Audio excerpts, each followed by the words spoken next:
question during the discussion, do please just reply to this very tweet with the video on, or use the hashtag MathsChatLive. So I'm just going to quickly introduce myself. I'm Aturana, host of Maths Chat Live. I do online maths tutoring from everything from primary number bonds to A-level. We'll go for a quick round of introduction with our guests. We can start with you, Mel. Yes, so I'm Mel. Sorry, I was just tweeting, funnily enough. So I'm Mel Muldowney, part of 1/3 of Just Maths I work with, and I don't know where he is on your screen, but on my screen he's down there. Christian. I've been teaching all my teaching career with him, unfortunately, from an NQT. So he's seen me at my worst. So Christian. I like how you stopped there. Yeah. Over to you, Christian. Yeah. I'm Christian, or Chris, or quite often Seeger. It's very unusual to hear Mal call me Christian. In fact, it's only in formal things like this that Mal ever does call me that. And to be fair, I've been called several different things by Mal over the years, but we've worked together a long time, and fully enjoy what we're doing, and we'll discuss everything that's going on right now today. But yeah, over to Graham. And over to you, Graham. Yeah, I'm Graham Cumming. Until recently, I was a subject advisor for maths at Pearson EdXL, but now I'm semi-retired, and I've worked with Mel and Chris for a while at Pearson as well, and they're Just Maths conferences. So I've seen them at their best and worst as well. I told my husband about this earlier, and it's quite funny because he's only ever known me, Graham, as Graham. And I said, I'm doing this Maths Chat Live thing, and with Seeger and Graham. And he said, so who is Graham then? What does he do? And I said, well, let me explain. When I first met Graham, I knew him through emails, through his Emporium emails, and I'd send and I'd get a response, and you fangirl. And then went to the Pearson conference, and it was quite funny because he's like, were you doing that thing where you've just met somebody that you look up to? And I was like, yeah, it's Graham Cumming.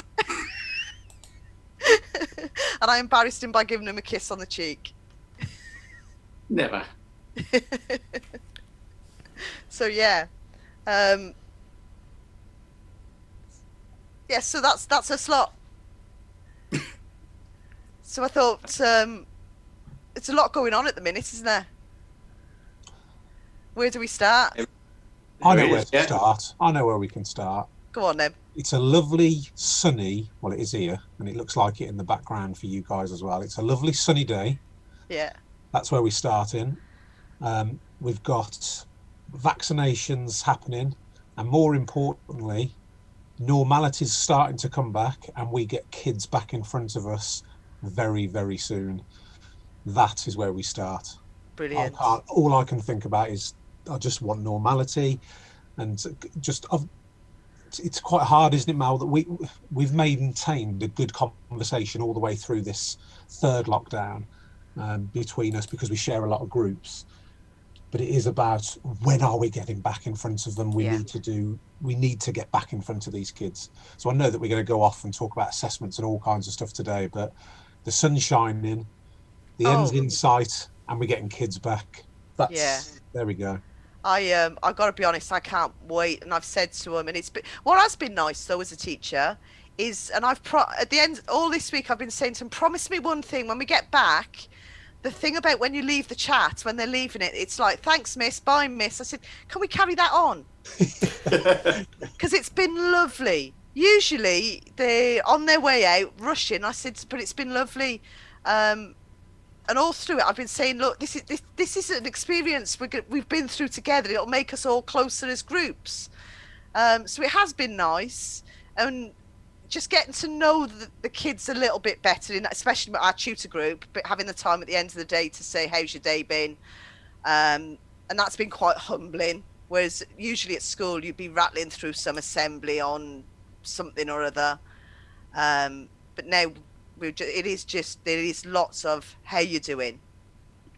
So yeah, I agree with you. Getting kids back in, the remote teaching's been tough. Atul does a lot of remote tutoring, don't you, Atul? Is that mainly? Yeah, that's all I do, but it's one-on-one, so it's a complete, it's very easy. So like it's just one person at a time. So Okay. going from, and it was very hard actually in the beginning when I went through the whole process of teaching in person to teaching online. There's just so many moving parts, right? There's the technology. You have to make sure the parents are trained with the technology, and that's just one parent at a time, and the child knows how to communicate with the technology, and you know how to adapt your pedagogy, and you need to know all the tools with the technology. And I personally think like it's incredible what everyone's achieved with like zero guidance overnight. Like you have to, this is what's got to be done. Yeah.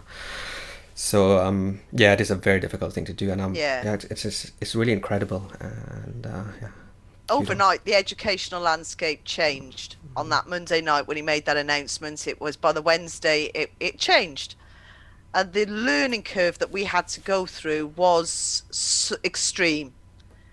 Yet we taught through lockdown in lockdown 1, but it was nothing like this where it was synchronous, and you're trying to then, within a week we decided that it can't be a one-way street. We've got to get that feedback. So we had to look at different ways of doing that, didn't we, Siga? Oh, I can't believe how much I've had to learn and had to get my head around. And it's only when you look back now on this cusp of going back to doing it in front of kids in the classroom and teaching the way that we've trained to do, let's face it.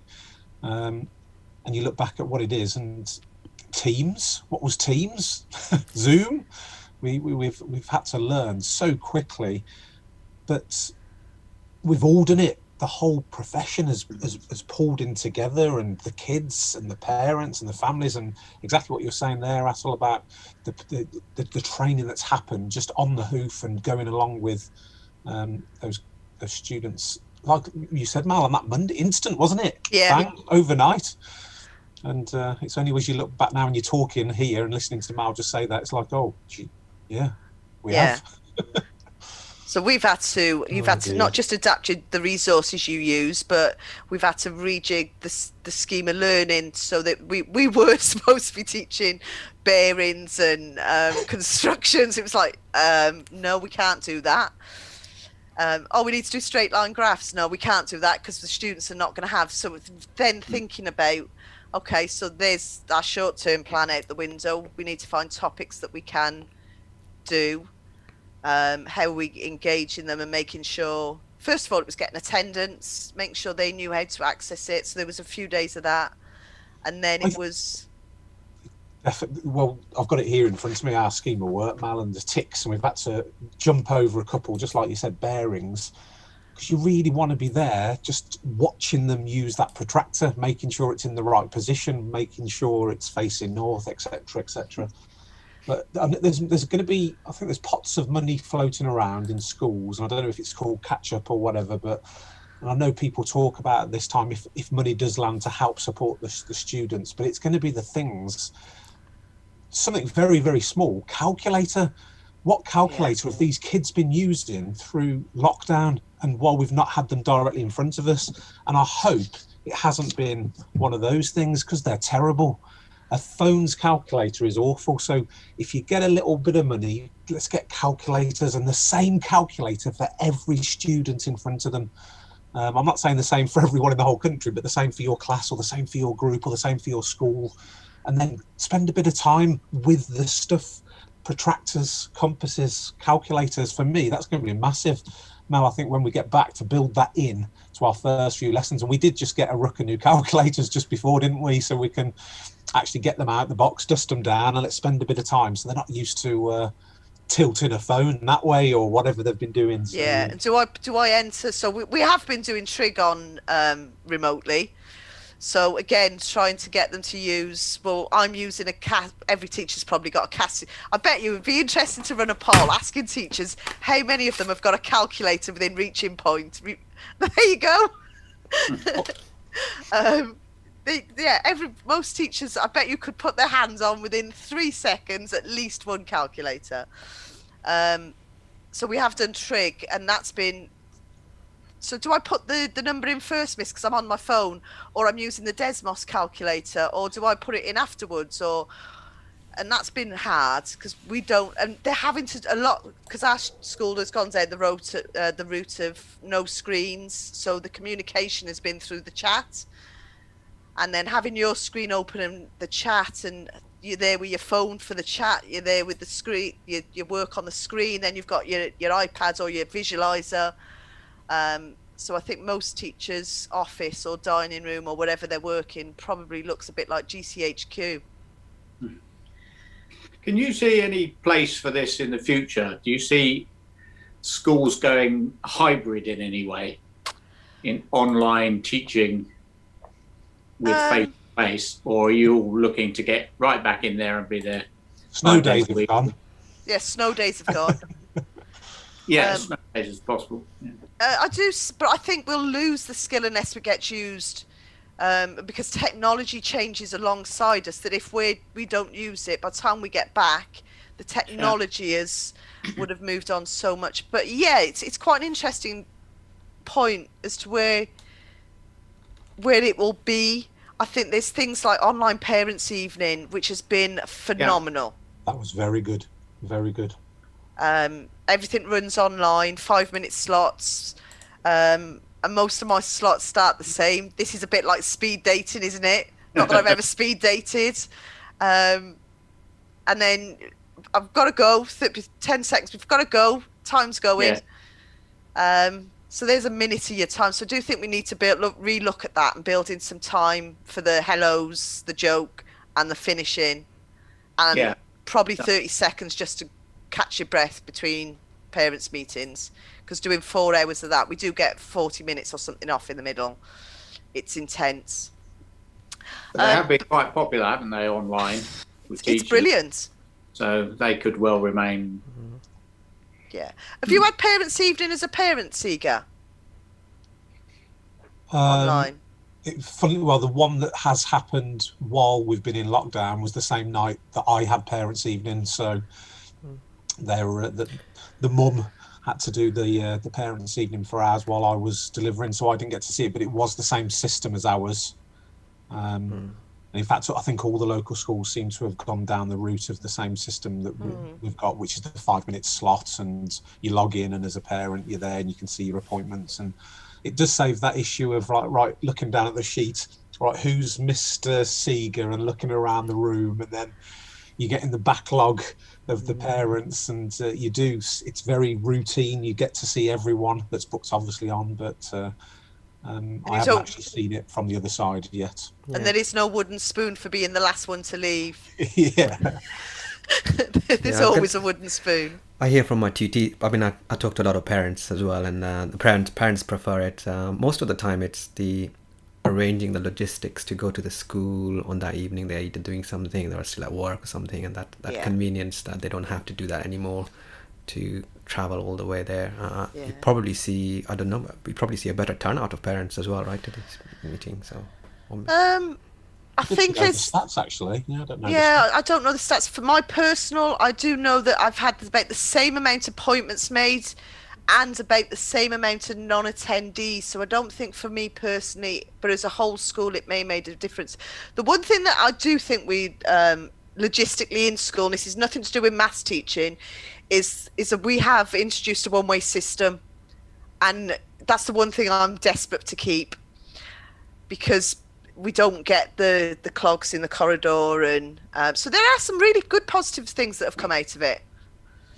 5-minute parents' evenings, there are 5 minutes. So yeah, and it's as I've said to the kids, we will come out of it the other side different people, but stronger people, and it's an experience we've all gone through together. So it is quite interesting. How about things like online assessments? Have you used much of those? Have you tried to assess students that way much? My concern is the same as the concern with a paper-based, is the inherent desire to go and find answers. So I do know that I think longer term, you only have to look at the pace of technology. How long have iPhones been around and iPads, and yet the rate that they have changed the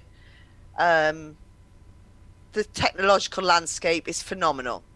I suppose your background, Graham, is probably better to answer that than us. Have you, from the exam board's I point think of view? I think it's coming on. The assessments mostly that I've seen tend to be about right answer, wrong answer, which, you know, for a 6-mark question, for example, isn't doing a lot of good. I've seen some now starting to come through that are starting to deal with multi-step questions, and I think that's been the difficult thing. I think we'll but get it's there. also, you know, for the teaching end, I think we come back to what Mel was saying about how do you get students to do this without going off to look for an answer anyway, because you can't make it secure. So I suppose I've got this in mind for what's coming for the summer exams and how you're going to assess students and what your evidence is going to be and things like that. I think it's the skills of drawing a graph, though, and I know you don't draw a graph necessarily in an exam, but you've got to be able to plot the points, pick up a ruler, do that, the bearings with a protractor, and as much as it gets better and better for online, how do you ever have, and I'm looking for a protractor now, I'm letting us down, I'm letting the teachers down, I've got one here somewhere under this pile. How can you replace that online? Atul's going to show you up now with the protractor. Yeah, I mean, Don't worry. from a technological point of view, it's all possible because I've been teaching online for a decade, and I've taught everything from number bonds to A-level maths. But what you do is you try not to emulate sort of the mechanical aspect. So a protractor is a mechanical device, so you can get a virtual version. But if the objective is, does this person have a sense of what 40 degrees is, then you can do that digitally, and does that 40-degree thing look different to a 60-degree thing? So you can draw these. The main thing is this kind of digital whiteboard that a few teachers have started using, whiteboard.fi. I've been using BitPaper for a few years, but that thing requires quite a lot of experience and training, because it's a different environment. But once you've had the training, etc., and you know how it works, and most children have at least a touch screen on the phone or access to it. So you can have this kind of tactical control touch screen where you can do the angles and things. It tells you the angles. So the technology is also developing, because it was going very, very slow until all of this happened, and then a whole bunch of companies have just very rapidly trying to design these things. And I think it would be a bit of a shame if those companies had to slow down these innovative tools, because a lot of them can be used in the classroom as well, especially to get this kind of direct feedback. I've heard some teachers say they get more of a granular idea through the chat window from a pupil to pupil basis. And I've seen whiteboard.fi where the children who do have access to touchscreen devices and phones or whatever, you see all 20 responses coming to a question, and you get this incredible feedback where the students can't see each other's, but the teachers got an immediate idea, oh, hang on, this, I was trying to convey this thing, and maybe half of them got it and half of them haven't, so I have to do a breakout room. But all of this thing is very sophisticated, and it requires training with all these different aspects of it, the technology, the provision of the equipment, training the students, getting yourself. So it is all possible, but in the short run, the thing I see pop up on Twitter all the time is, we're not going to teach constructions. It's construction is the one that comes up, and I'm always holding back and saying you can teach anything online. It's just a matter of experience, practice, technology, but it's a different. You have to use different tools completely. So with the existing tools, you can't. It's going to be very difficult because you can't see them trace.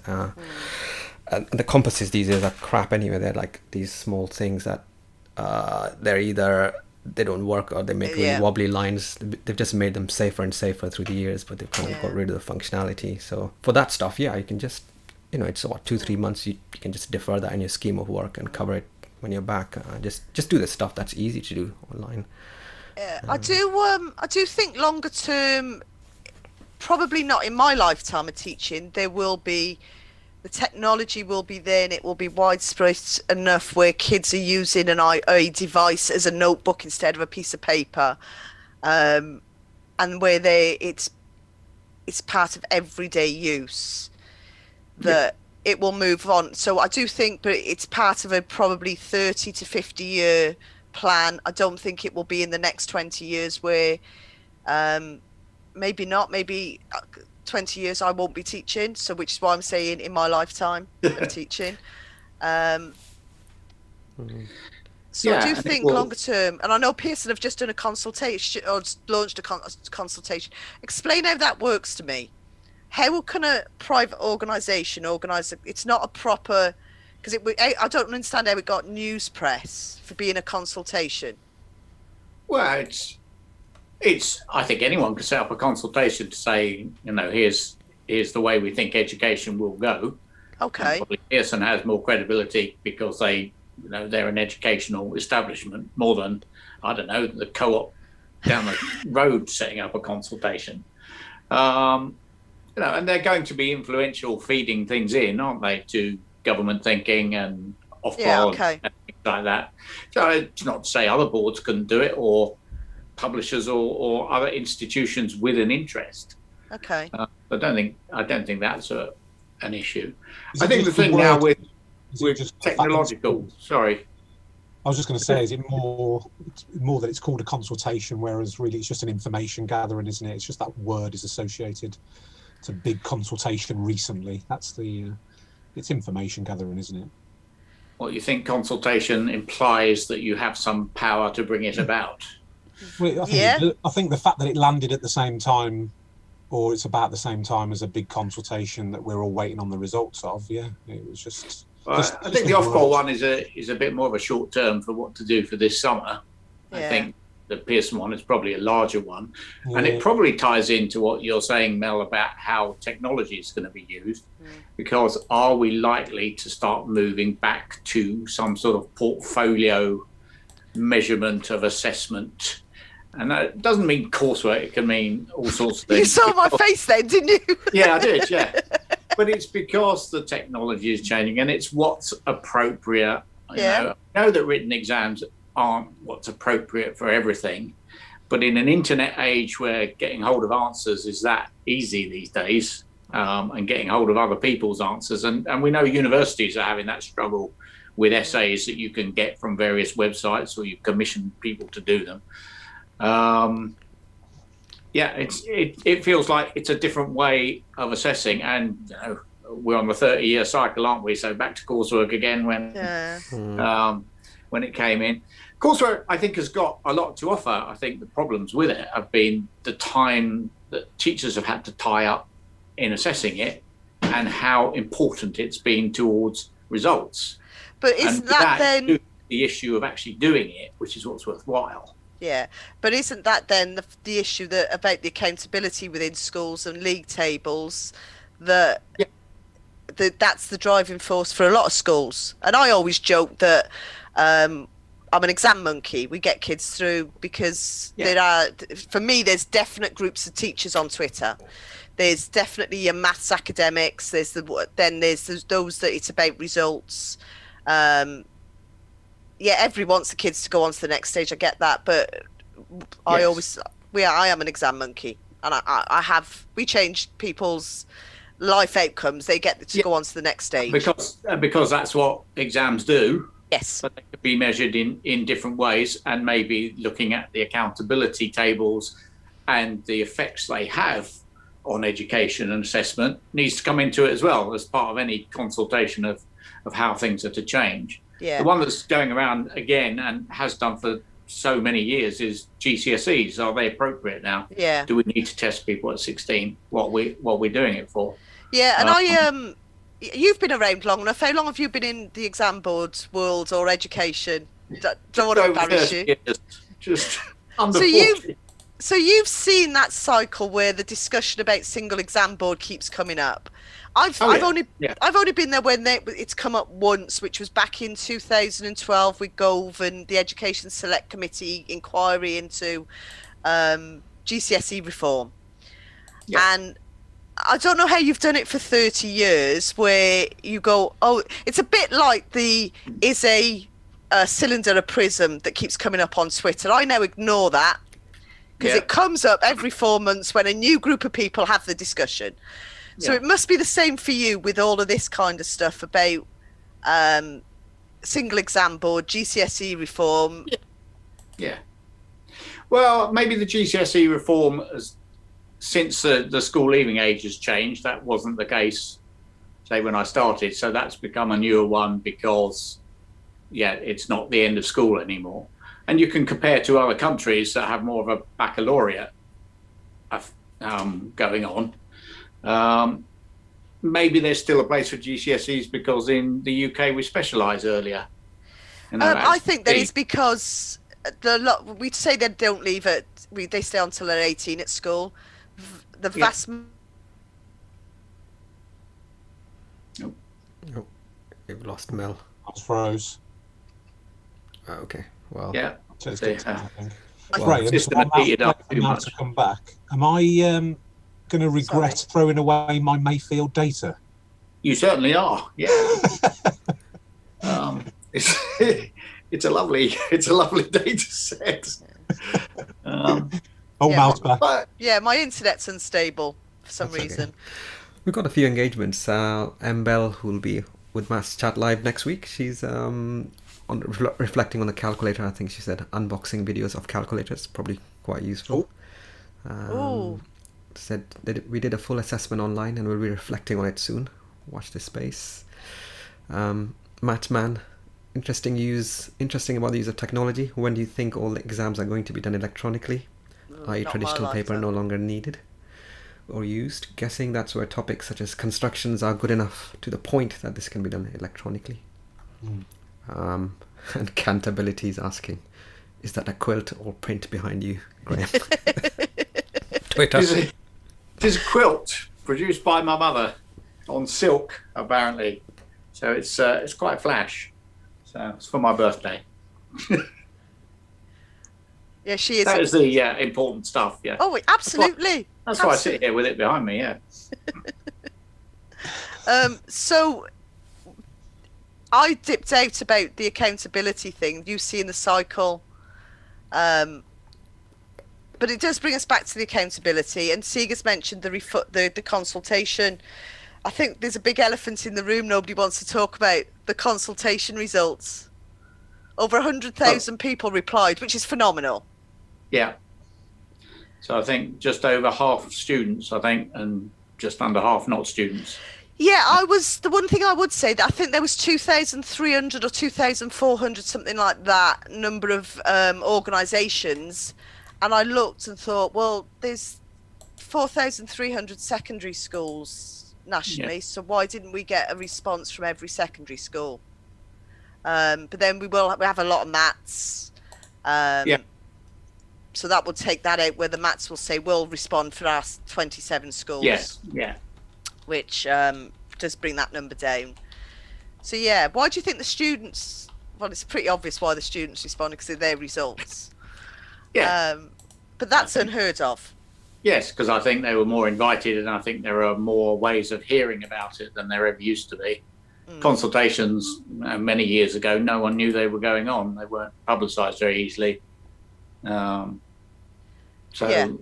was one QCA one, I think, got 6 responses. I can't remember what it was on, but it was how the ACE grade 9 is going to be rewarded. Was it that one? Right, okay. Yeah, that's the one for Ofqual, and I think there were 6 responses. 2 of them were mine because I cocked up the first response. Yeah, so that's good. So it's come on. I mean, how you actually deal with 100,000 odd responses, I don't know. Quite read how everyone. How you quantify it, but there must be a way. Yeah. Are you happy with what's come out as a teacher? You feel you understand what you're supposed to do?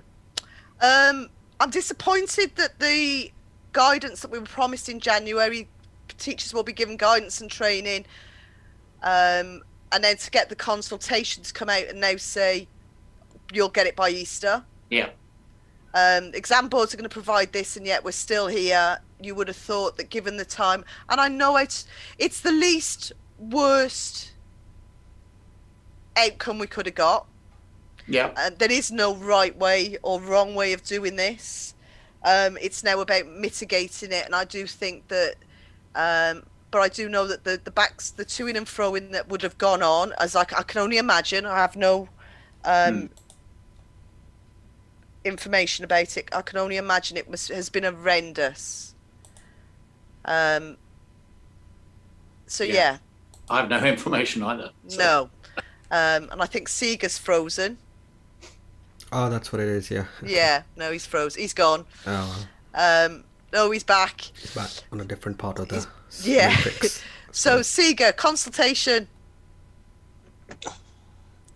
What I heard before I dipped out was Graham asking, "What do you think? Are you happy?" I think is that the same question? Is that what you asked? And I said it's the least worst.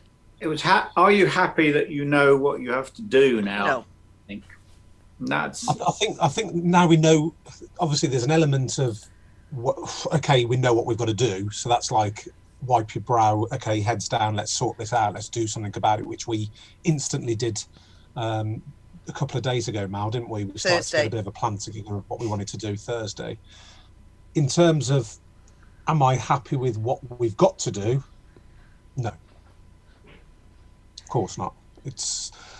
I'm an exam, Mal said it, exam monkey, exam trained to get through an exam, whatever we want to do. I prepare the kids very, very well for it. I feel like a fraud because I'm saying that I'm going to get you ready for an exam. I know what the exam's going to be about. I've done it for so many years. I can get you there. And then it's not that anymore. Right. In terms of a clarity of... No, he's gone. Okay. Yeah, in terms of... spend a lot of time doing it and getting it right. Have I... Yeah, you've gone again. Gone again. Slightly choppy. That's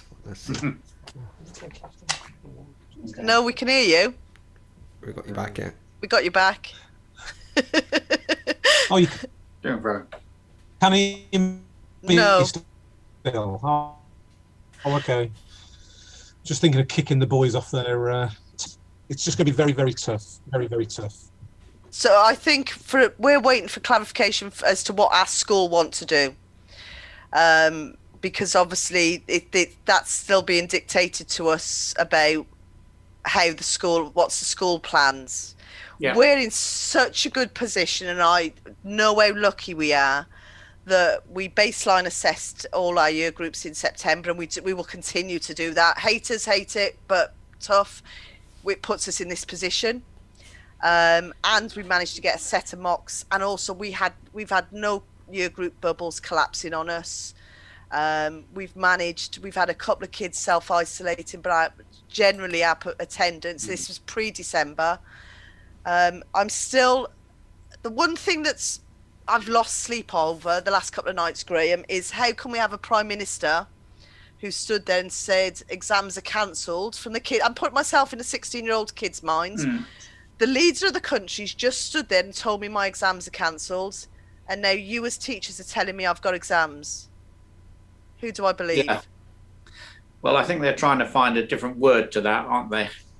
Mini tests. Yeah. But yeah, All right, you haven't got exams in the sense that you have to go into a big hall all at the same time. Yeah. Now, you can argue that, and I shouldn't be spinning for the Prime Minister, but to say, all right, an exam in the sense that it is a formal, all at the same time, all in a big hall on the same day. Yeah. That's an examination. Everything else is a kind of test, assessment, blah, blah, blah. So, you don't have to go through that all at once performance. Yeah. I'm interested in, say, the thing that's come out of the consultation was about using mock exam results, completed mock exam results. Yeah.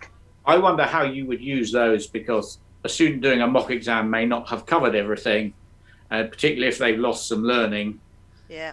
How do you judge what standard you think they're on for something where they're probably not going to do as well as they would at a final exam? And this has always been, again, it's a bone of contention, but we have always used full exam papers for assessment through years 10 and 11, because they cover some of that content at Key Stage 3 anyway. And it's that is difficult if you're saying you haven't taught them a certain topic, the vast majority of it, you as a teacher, you'll know what you haven't taught them. It is easier, I suppose, with the foundation paper because there's only certain topics you would not have taught them by the time they get to year 10, let's be honest. And that might be trigonometry. Yeah. But they would have seen, yes, they may not have seen the intricacies because it's hierarchical. And again, haters going to hate that, but it's got us the result, or our students, the results in the past. And the kind of school improvement journey we've been on now with 3 schools. It's just always the process we've been using the mock. And I still have this issue. How can I say what performance a kid's grade is at in June, or June the 19th, when I don't know what a grade 4 is? Yeah. Because it's not criterion-based referencing, it's norm referenced, or it's the distribution. Well, comparative outcomes. Comparative outcomes, yeah, that's what I meant. Yeah, so whichever you choose. Well, that's hard, and I imagine that's a lot of it on your experience, and that will vary from teacher to teacher. But to what extent can you recognise a grade 4 or a grade 7 or a grade 9 student about now? No. And what we can do is say that the vast majority of our students that went on to get a 4 in the past, because we used the same mock paper that we did with our last year's year 11 as we did with the year before. Yeah. Even when the last year we had tests. So we could look at that trajectory and say those students that were on a 4, those that are on a 5, those that are on a 3. So, and also bringing that knowledge to it to look at trajectories across the year group. So we've done so much data crunching. It's almost got to the point where it's analysis paralysis, though.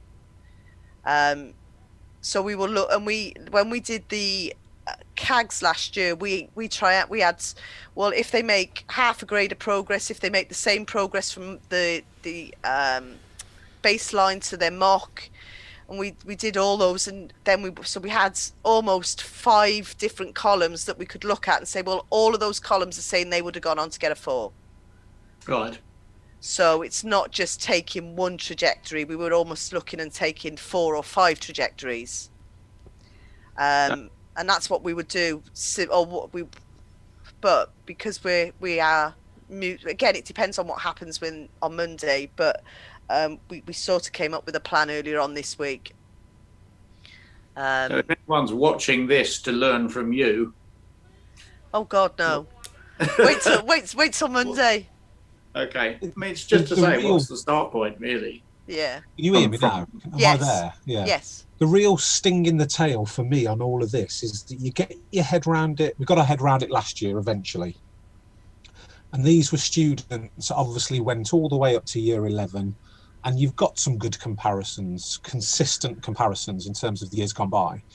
Now, this year, these students had a massive chunk of their year 10 missing because of the previous lockdown. Yeah. So we can't even norm, reference, whatever we want to call it, compare. It's a fresh again.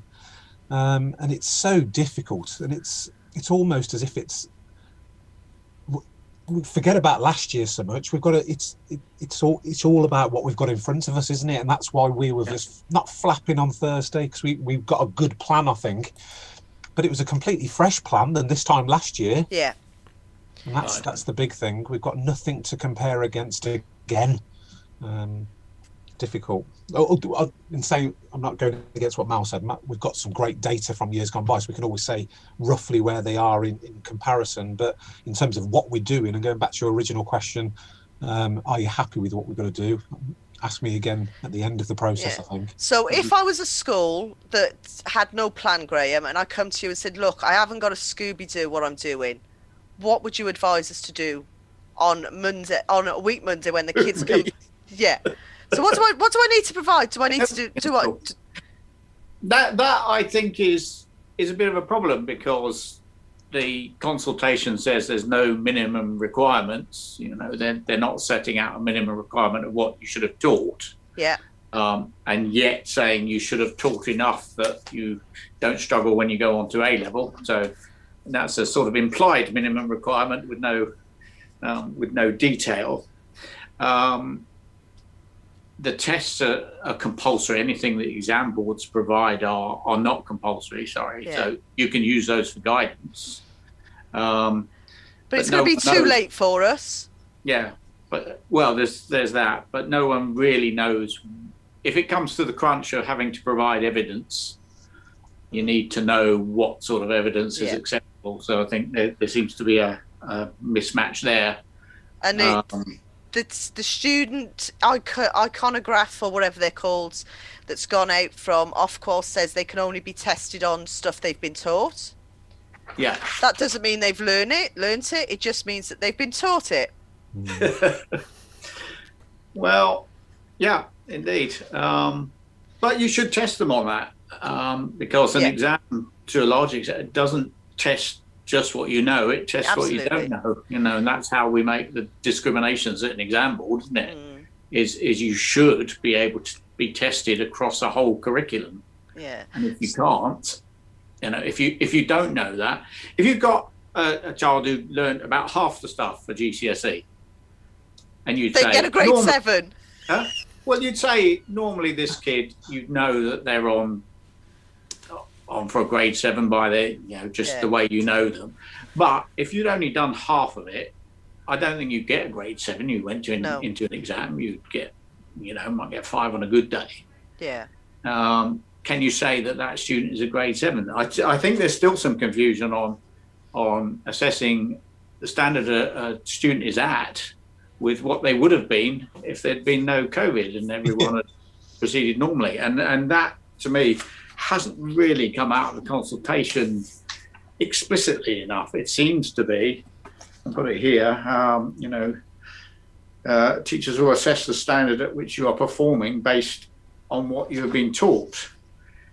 Now, I don't know if you can say anyone's a grade 9 student on that, because would you be, performing if you've missed so much? It's really because, and I had a heated discussion with somebody about, is it the performance they would have performed at, or is it what they're currently performing at? And his view was it was what they would have got if none of this had happened. I said, that's not what this is saying.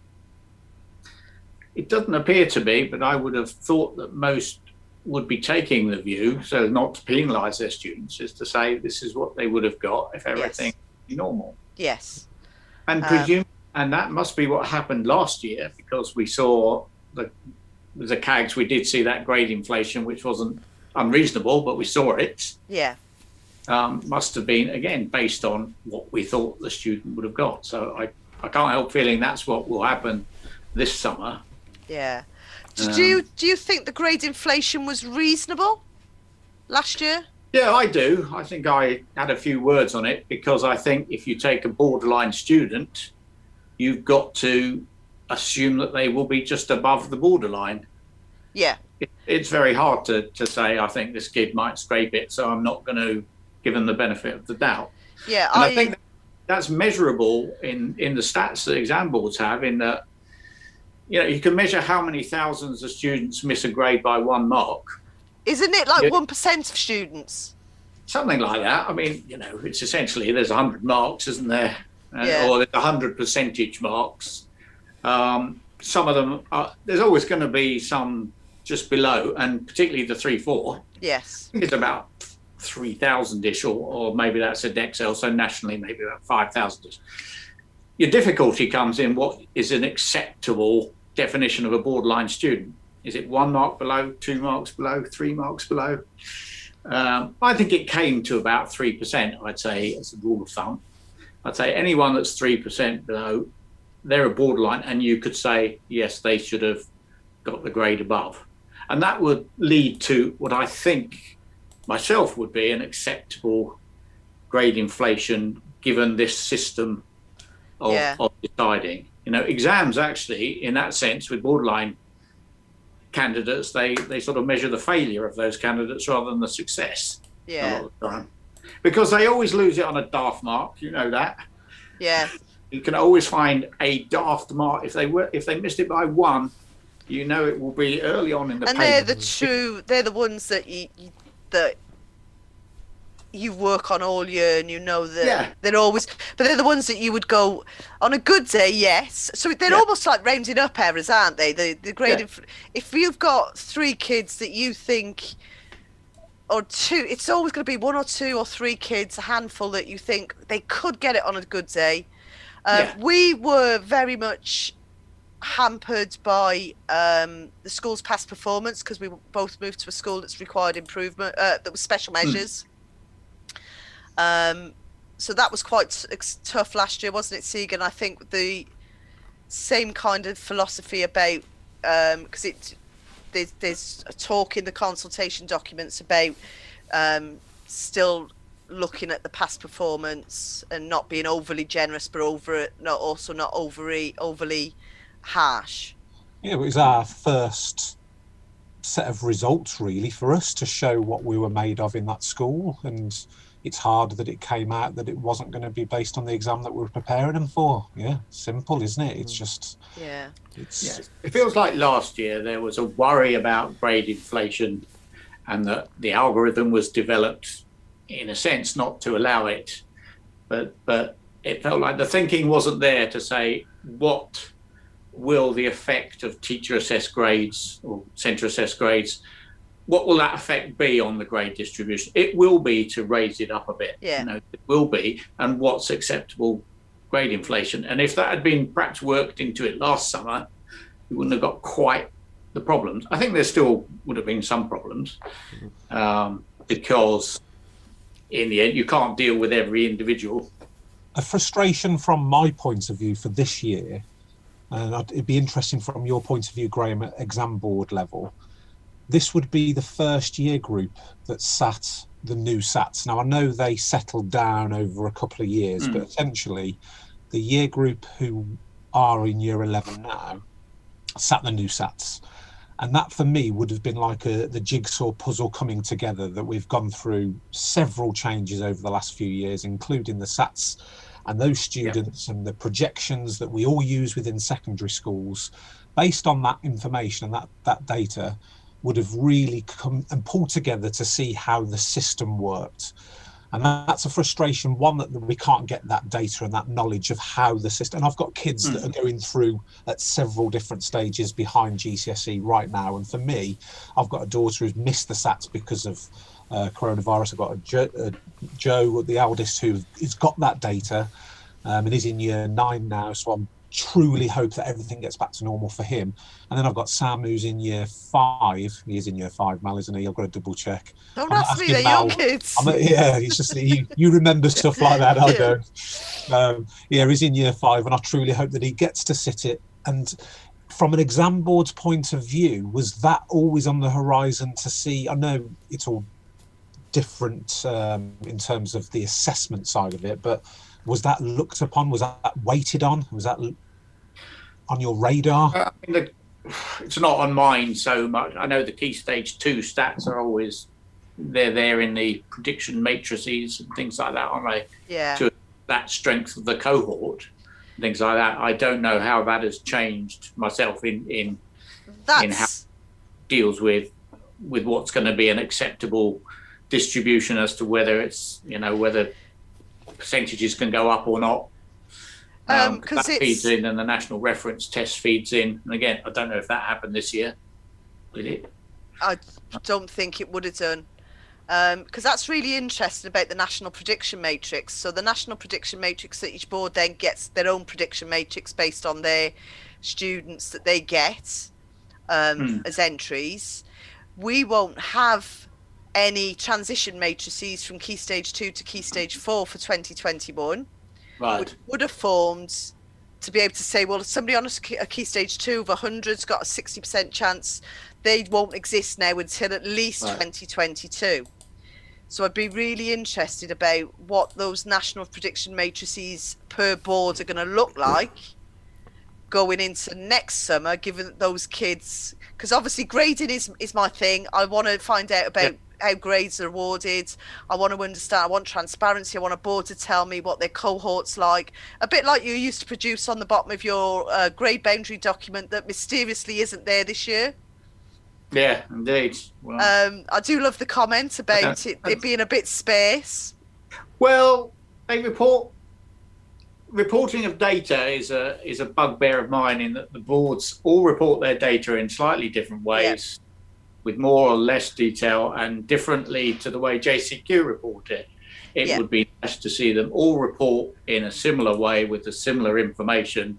The higher foundation split, for example, the number of entries on higher. Interesting information to see, certainly. Yeah, I've got to be honest, all of the boards are really forthcoming with information. I ask the question, I generally get it. They will try to accommodate me, but I'm really interested in where the 3, 4s and 5s are awarded on higher and foundation. So that's the kind of thing I think should be published, because I think there are teachers. We want to be educated about, we want to make the right decision. I want to know that for my kids, that we're giving them the best shot at getting the grades. So that's just taken forward your Key Stage 2 comments there, Seeger. Yeah. I think so what did Joe but get in his key? Your best shot at getting the grade, if you're thinking 4 or 5, I hope is not what is the best exam to do. Should I, put them through the torture of a higher where they don't get many marks, rather than a foundation where they do. It shouldn't be based on that, but it would be useful to see the data on it, just to give you some reassurance in a way. But even that, we've got have had students where they're getting, and this is our difficulty as teachers, we have students that have absolutely walked the foundation paper, walked it. Mm-hmm. And I'm talking about getting 72 out of 80 on a foundation. Yep. You make that transition to higher, and it's just there's an emotional reaction to, I can't do this. Yeah. And then getting not enough marks to get a 4 even, because they start making the silly mistakes and can't answer any of the later topics because they haven't been exposed to that. Yeah. So it's that transition, and what we have a 3-year plan in terms of higher foundation, that we will teach all of our year 9s crossover topics, with a view to, by the Easter of year 9, the higher attainers will start doing the higher topics and get exposure of the higher tier, because there is difference. And teachers need to know that you've got different mix of assessment objectives based on the topics, not only the topic objectives, but the assessments, because the way you teach is different, or the content you teach is different. So once we get our year 9 higher attainers, that we will move our set 2s in year 10 to a higher in year 9 at the start when they go into year 10. So me and Seeger have taught our year 10 set 2 this year, and the plan was by Easter they would have moved to the higher tier, having been exposed to crossover last year. And we're now moving lower down the school, so our year 9, we teach a lower attaining set in year 9, but again with the view that when they go into year 10 they can get exposed. It's about putting the right teachers in the right place. So I have a little, I don't really get a little bit sad when people talk about having set 1s and teachers, how do you allocate your teachers to different sets. I haven't taught a set 1 since probably Trinity, Seeger, when you let me have a set 1 in my first year because you were being nice to me and you wanted to protect me. Really? And never again. It's not because I can't teach set 1 material. I got some good grades. The other students got the grades, actually. I didn't do anything. Maybe that was the problem. So you are right though, Mal, that it's not the teaching, because we're teaching to develop the scheme of work, so we've really pushed it on, but as you massage the lessons to push them on and really challenge, but the difference between the foundation and then the higher, and when you do that to expose them and the confidence knocks, it's so difficult. And it was penned in for now, wasn't it, for those groups that we were doing? And it's going to happen. We are going to do it. It's not that it isn't going to happen. It's just very, very difficult, and that's going to affect every school in the country. There's groups of students that are on that, not the grade boundary now, the boundary between, are you ready to see that higher paper and be exposed to it or not? And is that going to be pushed back? Is that going to be delayed? Are we going to have, if we do go back to the exam system, which I hope we do, we will. We're going to have more doing foundation than higher. There's so many different questions that are going to bounce out. And I know this has all started from that question about the papers and the assessment that they see at Key Stage 2. So yeah, it's going to have knock-ons all the way through. I think and I've that's for again. me. Have I gone? No, I can still hear you. And that for me is key, because there will be more students sitting foundation next summer so I'm really interested, but there will be those students, and again there's 5 or 6 in my head that I know that if I we could do some coaching with them, give them exposure to the higher tier papers. Now they could be going on to get the 6 or a 7. But that's got to happen quite quickly. But then there's others that I know that if I give them a really nice experience, for these kids this year, there's been the conversation has been, look, we'll keep you on foundation because you're going to have a lovely experience. You're going to go out there and think you've really kicked ass, which is brilliant. Yeah. And that's what we all want them to do, ultimately. And I said, there will be nothing better than coming out of that exam going, I nailed it. Bring on paper 2. There'll be nothing better than that. And that's the way we sold it. We had to sell it to them because because some of them conversations with parents are tricky. Yeah. I want my kids, because of prior brothers and sisters having done the higher tier in the old world. So yeah, we've got to. And I'd be really disappointed if government weren't thinking about what are we doing for next summer, if we have an exam boards coming up with a plan now. Yeah, it should be. Yeah. Got another question on YouTube. Does anyone know if the new mini assessments coming out to schools will be single topic based or interleaved or just mixed topic mini exam papers? This should know by Easter, but it's too late. People need to know now. I need to know on Monday what I'm teaching on Monday. So Graham, have you got, is there anything we can do to help people find out? No, I don't know what exam boards are. I don't know if they're going to announce in advance what they're going to announce, by spring term. I mean, I think there's a lot of things available now for maths in terms of there are topic tests, there are, exam wizards and test base and all sorts of ways of making up topic tests if you want to do it that way. So you can assess what has been taught. Interleaving is difficult because it's going to be different for different schools, isn't it? Things like that. And what was the other one? Mixed topic mini exam. Topic. I mean, again, you can make your own mixed topics from what's available.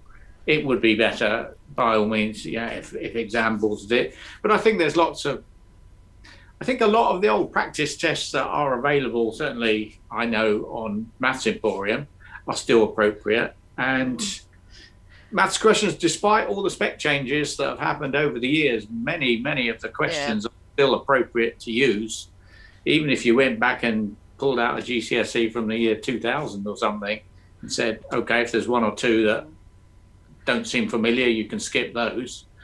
But everything else on there is still testing a lot of the same things.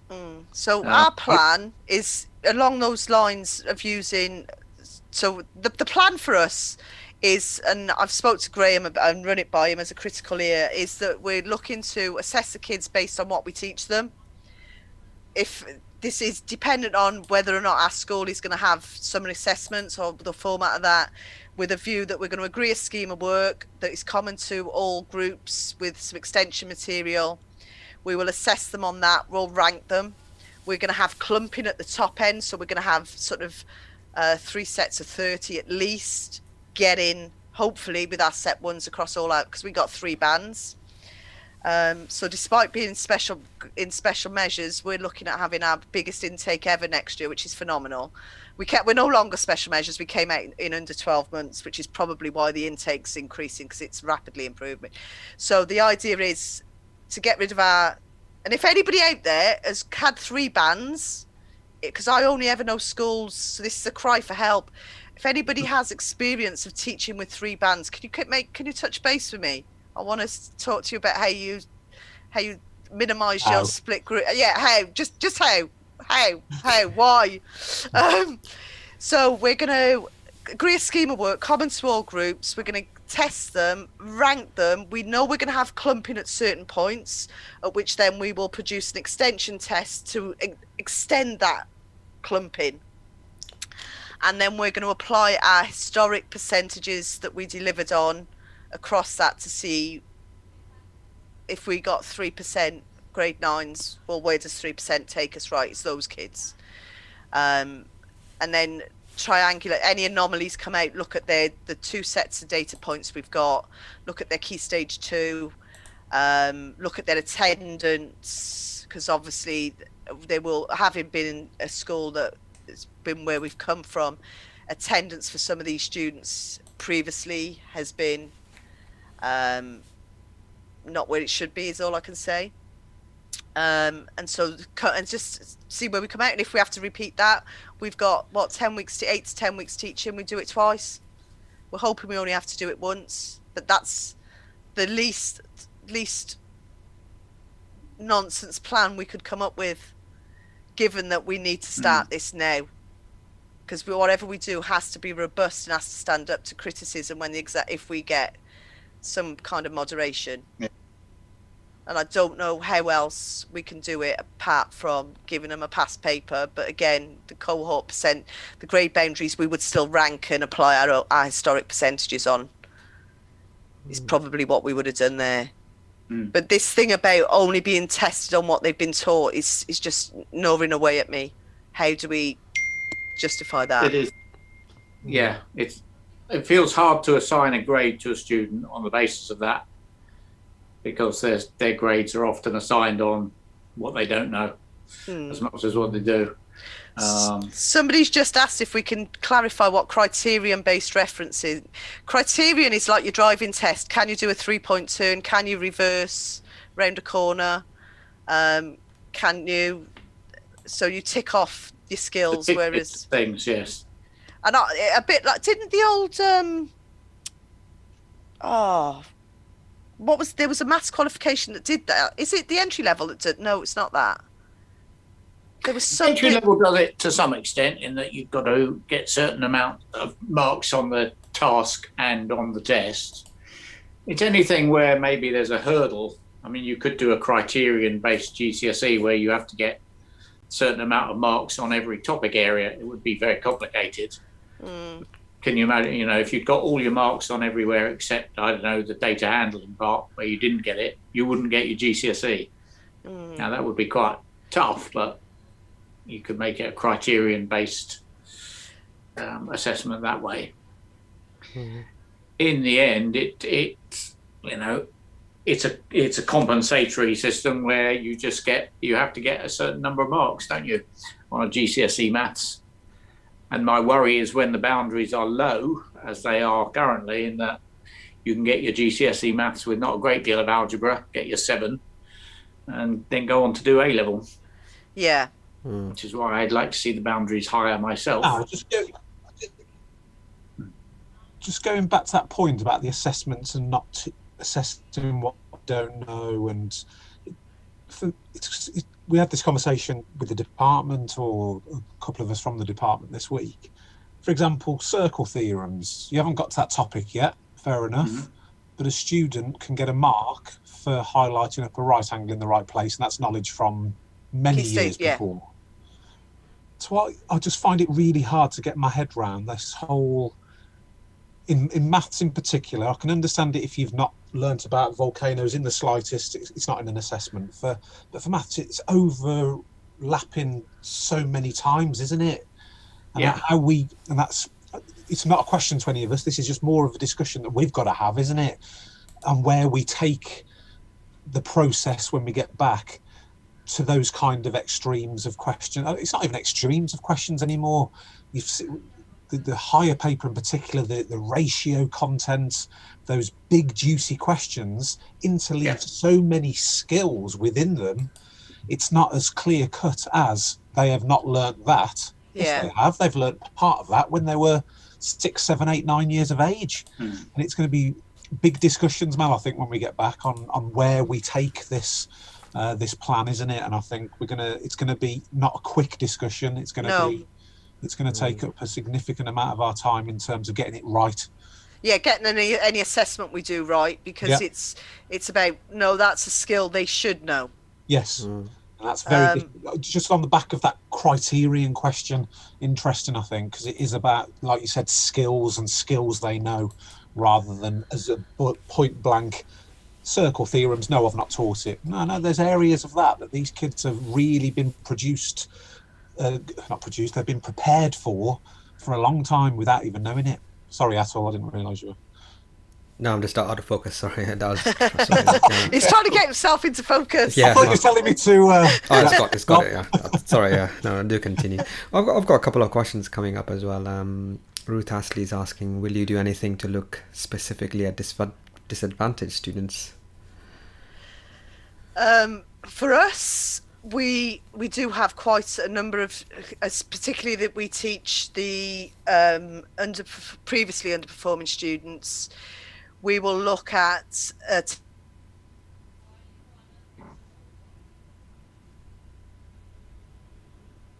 Is that me that's gone again, or is that Mal? No, you lost Mel just at the right moment. Yeah, I've just dipped out. We're all taking turns. Yeah, that's fine. It's the internet. I think we're used to it by now. We've had months of this, so it's the mic on and internet choppy connections. But you could just go again, Mel. Yeah.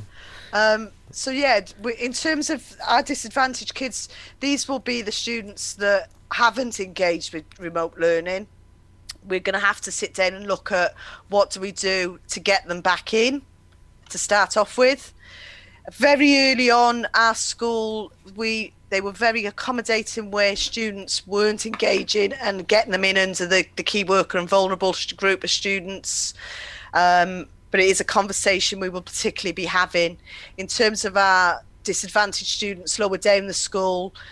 Again, we will have conversations about how do we get these back on track, because they will be the ones that haven't engaged. Parents have struggled to get them engaged. And our biggest thing a lot throughout our 15 years or 14 years has been get the right teacher with the right groups of students. So we've got to make sure they're in the right place. I don't know what you think about this, Mal. It's not something. It's just a oh God, here we go. Just a train of thought for when we go back on Monday. It's almost like this is the start on Monday when we get back. And I know we can talk about different categories of student, but let's just get every kid back into classrooms and let's teach them brilliantly. Not that we haven't been. It's been very, very good from our point of view, I think, in terms of the remote and online teaching. But let's get them back in teaching, and let's do what we can now the kids are back in, regardless of subcategories. Let's just teach them well, prepare them, push where we can do in individual circumstances where they weren't particularly buying into, and that there is gaps, but let's just start afresh on a week Monday when we get them back in. Yeah, I think Seeger's right, because whenever somebody, and I'm quite well known for being quite forthright, is that when somebody says, oh, this subgroup category,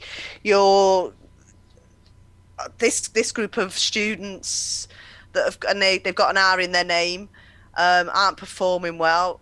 My philosophy has always been we get the whole year group performing well, the rest will follow. What we need, if we focus on the year groups, we ain't in that position. If you're in a position where you're looking at subgroups and your headline figures are not where they should be, you're looking at the wrong place. Get everybody performing well, the rest will follow. Then you can tweak. But again, that's about where we are as a school. We're on that school improvement journey where some of you out there will be at the point where you're looking at how do I look at that subgroup. But if you teach everybody well, the rest will follow. But focusing on subgroups unless everybody's there, it's too hard. I did have a couple of questions. Emma's on the ball. Somebody's asked, do we stop now? We have a reduced content, so we stop now and revise? Not according to the Ofqual document, you don't. Is that what they've said? Yeah, it says to keep going. It's to, as no, I can't find the, but it's to the student should keep studying as long as it's practicable. You know, so the assessment is on. We've touched on A level a bit.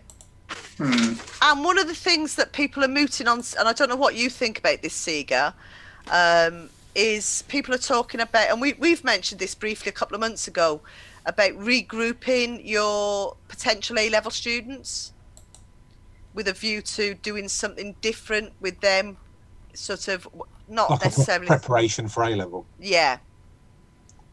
I suppose it can't be off the cards, can it, to be thinking now, or not now, March the 8th when we're back in, let's start thinking about what the next steps for these individuals are going to be. And if you do have A-level students that are, the problem is a lot of the selling time, this is the points now where you would have been selling the subjects, not that you haven't been all the way through the career, but I don't think I bought into wanting to do A-level maths until I got to the dirty end of year 11. I don't think I did till I got my results. Exactly. So I think we've got to think, before worrying about what we're doing with the kids, we've got to be trying to still sell our subject and the next steps to these kids. They haven't had that selling, they haven't had the exposure to, you know what, this is an A-level question, or this is stepping onto an A-level area. And that's what you would have done naturally when you're doing those top-end GCSE questions. And have we had that opportunity with what the current situation is? I'm not saying we haven't, because I'm sure, because I know we've just said about Matt Mann, who's talking in the Twitter chat now. He teaches a lot of the students who will go on to A-level maths, and I'm sure he has had an opportunity, but would he have done it, or has it been done the same as if you were there selling it like a car salesperson? Car sales, okay, they've shot through the roof online, but most of us still go and buy from someone, and it's the same for maths. We want to buy into that subject, and I think that's, before worrying about what we're going to be doing, we've got to be worrying about who we're going to be doing it with. Yeah, and I'm the prime example of that, though, that would have fallen through those cracks. Yes, I would have been in set 1. Did I want to do A-level? No, I only did A-level because it was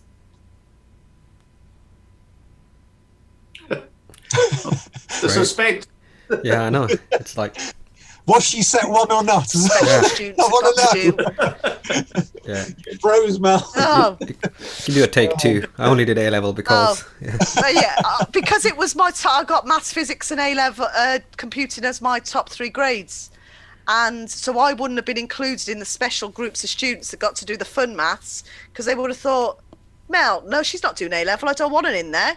Yep. And then I would have been your classic behind student come September that you're going to slag off and tell me I'm not going to pass. And I'd go on to get a grade E at AS, and then you threaten to get kicked off the course.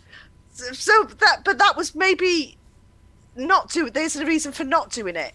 And then I'll go on to get you the best grade that school's ever got in that subject. Hey ho. You had to get that in, didn't you? Of course. But I genuinely think I only did that with my physics teacher because he threatened to kick me off the course. Because I'll bet you I'll get you the best grade you've ever got. So yeah, I don't know. There's pros and cons for it. I think for the vast majority we do have to think about. But I think you're right, Seeker, what you've said. Let's get them in. Let's teach them well. The rest will fall into place. I'm already starting to think about what we're doing with year 10s. So as soon as we got a plan for summer 22 exams, I need to know. Because we've already started thinking of that, because that's what we did last year. Yeah. Right, year 11s have gone. What are we doing with year 10s? Do we need to reset them? Can we get them used to new teachers now? Let's start gap filling, closing that. I hate to say closing the gap, but just teaching them well. Best will come. I just need to do a shout out for Sarah at Ulster Academies. Just said, sounding great, guys. So previous school where we worked. So just if she probably won't be listening. I saw that. Yeah, just another question, or on a more practical basis. I don't know what the answer for that would be. Will you be giving people formula sheets? Oh. When it comes to our assessment, probably we would include them in the question where they needed it. Maybe. But in saying that, our teaching, even now, we've been telling them, you need to know this, you need to remember this. Apart from, and funnily enough, it was with year 10 yesterday, looking at cones and spheres, and then you talk about just the nature of it. This will be given within the question of the exam. So unless it's an area of maths that we haven't particularly taught or developed, I think my gut feeling is we probably won't. What about if we're doing this extension paper where we're clumping up to extend that? And the quadratic formula is definitely something. Where do we do that? Do we put that on, or would we say to them they need to know it? We'd have to talk to the Set 1 teachers. Yeah, to we'll say, have to talk to the teacher. How much have they developed that concept? Will you be testing your foundation on exact trig values? We've just taught that, actually. Everyone's favourite. Oh, well, then you might. But to be fair, let's be honest. Again, it's groups of students. There's two that you're likely to use. Yeah. One. Yeah. No, half. Half. And they're the ones. So we have just taught that to both of our year 11 groups that we share. So we share basically all of our groups. You get to teach with somebody else for other lessons, don't you? For other groups, your year 10s you share. Me. Yeah. The one. I've been 3 bands in the one band I share with someone else. Lovely group. Lovely. Easy. It's easy to work with. Oh, I'm not saying anything. So we just got to get the kids back. I think we're all looking forward to that. That's the big thing. We're looking forward to getting and developing, because it has been, Mal, hasn't it? Even yesterday, like we're gonna look at it when we're back in next Monday. It's like we're starting to plan and tidy up the bits that we've been looking at now, like that exact trig. We'll have a look at this when we get back in. It's in our conversations now, and I must admit, I can't wait. I can't wait to get back in. I can't wait for my kids to get back in front of teachers. I just hope, please, Boris, if you're listening, don't do it again. Yeah, so, that kind of takes. Well, we can sort of start wrapping up now. But if there's anything that you've seen on Twitter that anyone would like to answer, or I'll have a look. Yeah. There was one about practice papers are definitely appropriate to use, but on YouTube already. So that's really? Well, that's such a shame. I think that meant to the historical ones, like when Graham was mentioning about 2000 or 2001 or whatever. You know, a lot are available, and it's an ongoing battle to come up with things that haven't been seen. Because I don't think, examiners are teachers a lot of the time. They're not geared up to be writing endless practice questions. But if you've got students who've been through 20 years worth of past questions and reckon they know them all, then they're probably doing all right. Yeah. They're not the ones to worry about. Yeah. It is quite an interesting one, though, that if you have got students that are going to go off and find the answers, that there's almost part of me that thinks, for the student's perspective, what a waste of your time. But there are some that will learn from doing that I think, well, fair play to you, but can you do... It's when they do it between paper 2 and paper 3, or paper 1 and paper 2. Right. So our strategy for that is that we are adapting the papers, so changing numbers, changing names, changing the order. I do always say, though, we give sometimes a bit too much credit to the students to remember this. I was handed my mock exam GCSE paper with all the answers in by mistake in a lesson. And I sat there, I didn't say anything. And if Mr. Beck-Helling is listening now, I'm sorry.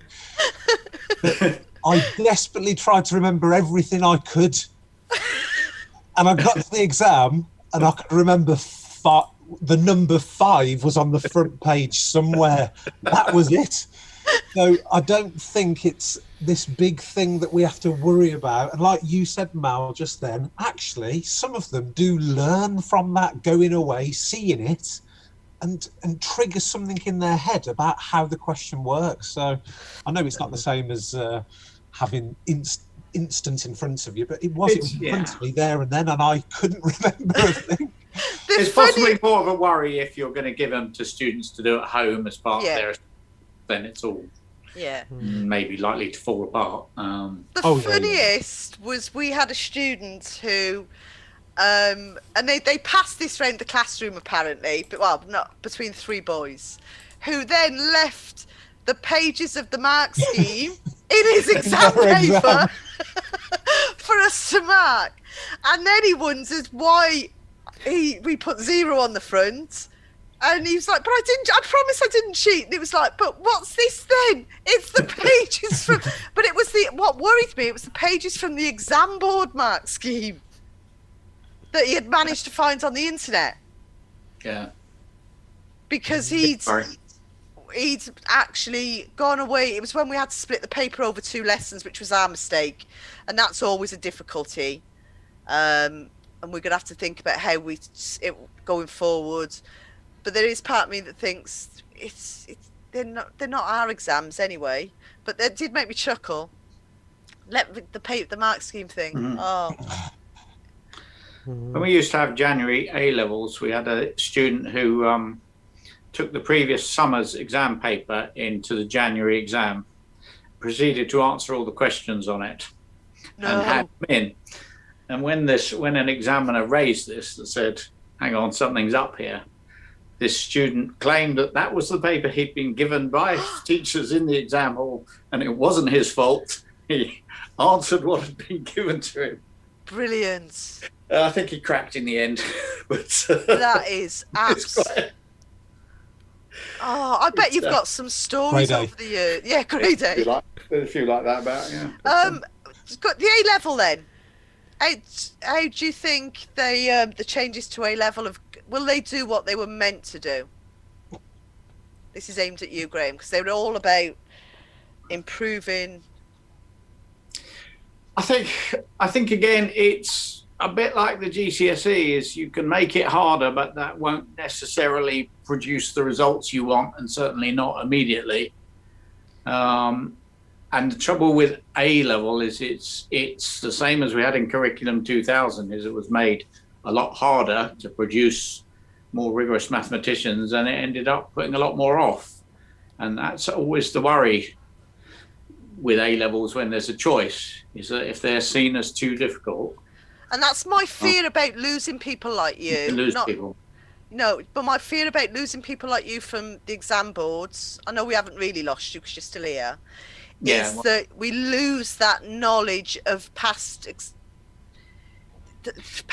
Oh, don't worry. Mathematicians never die. There's loads of people still around from Curriculum 2000 days. I just hope that the next generation doesn't go, oh, but that was 20 years ago. But unless they'll be committed to the same mistakes over and over. Yeah. So, Seeger's got Lucy. Oh. Here we go. Come here, Murph.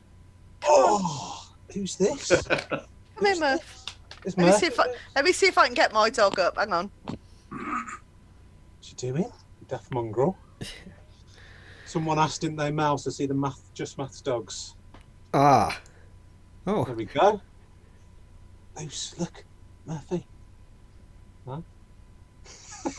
It's a lovely colour contrast between the two. Yeah. Mm-hmm. Come on then. Match both your hair colours. There we go. Sorry, I don't know if he was in full swing talking. No, I know what the important things are, so that's all right. Oh. What did I miss then, you giggling at? I just said apologies if I interrupted them, and then Greta said he knows what the important things are. Yeah, sorry. I just hope that people, like you say, mathematicians never died. I hope we don't lose that, because if we don't listen to lessons from the past, we'll never be able to. We're just going to keep repeating the same mistakes time and time again.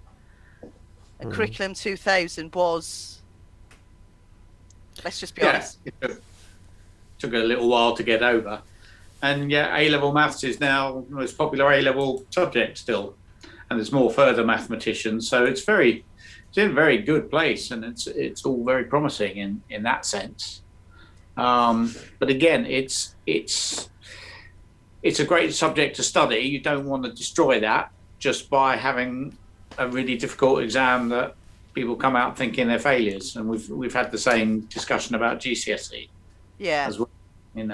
Students have come out thinking they've done terribly badly on their GCSEs and have still either got their 4 or their 7.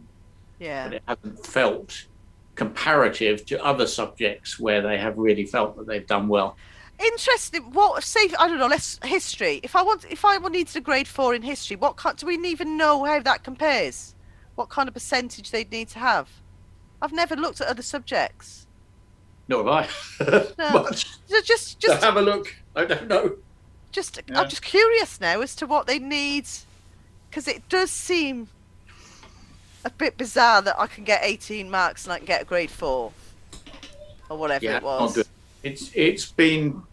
I do think it's been poorly designed in that respect, in the way that the ramping goes, and it hasn't changed. I am a fan of the higher grade boundaries, and I know that people get the vapors every time the grade boundaries go up, but I want to see more of what students can do and less of what they can't do. Yeah. I don't think we should be giving a pass in any exam on 18%. I wouldn't go to a brain surgeon who told me he got 18% on the exam and now he's a qualified brain surgeon. I wouldn't get in a car with someone who said, well, I could do the 3-point turn, not much else.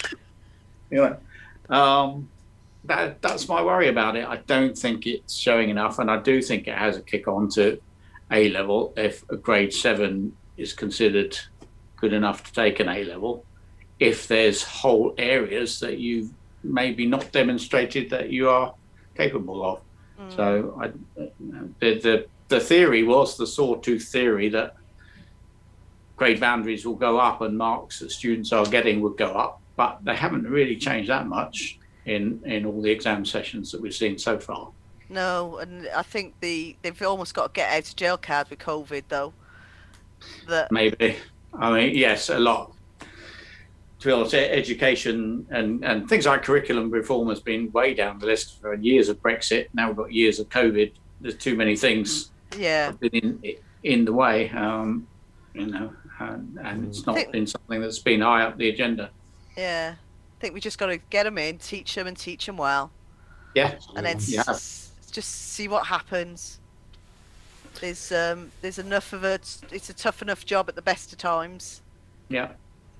Yeah, no, I think that's a really nice place to wrap it up again. And just the way, Christian, as you started as well, it's just, let's just get in there in front of our pupils. And there's so much they've gone through, and like doing, we have so many roles we play as teachers, and one of the very important ones is kind of that pastoral care and relationships, and just getting familiar with our students again, actually just getting to meet them again. And let's get on the ground and just take it from there, I think. And so thanks everyone who's contributed. Discussion is going, and you can keep it going on Twitter, of course, and I'm sure you can reply on Twitter, Mel and Graham, since you're on there, and the recording will be there, and we've got another one next week. And so again, thank you for all your time and sharing your knowledge and wisdom. Thank you for inviting us. Oh yeah. My pleasure. I hope to continue this. This is one of the really good things about online CPD, is that we're able to congregate and meet as colleagues and do this kind of thing. So I do hope, like parent-teacher meetings, the online CPD also continues. We have our JustMaths conference as well, which can be virtual and more people can attend. And I think this kind of thing, I'd really like it to continue as well. And I certainly fully intend to continue the Maths Chat live until the school year ends, and when the new school year starts, I can set up something else. Brilliant. So I'm going to stop streaming now, and then we'll just have a quick chat, and then we can finish up. Okay.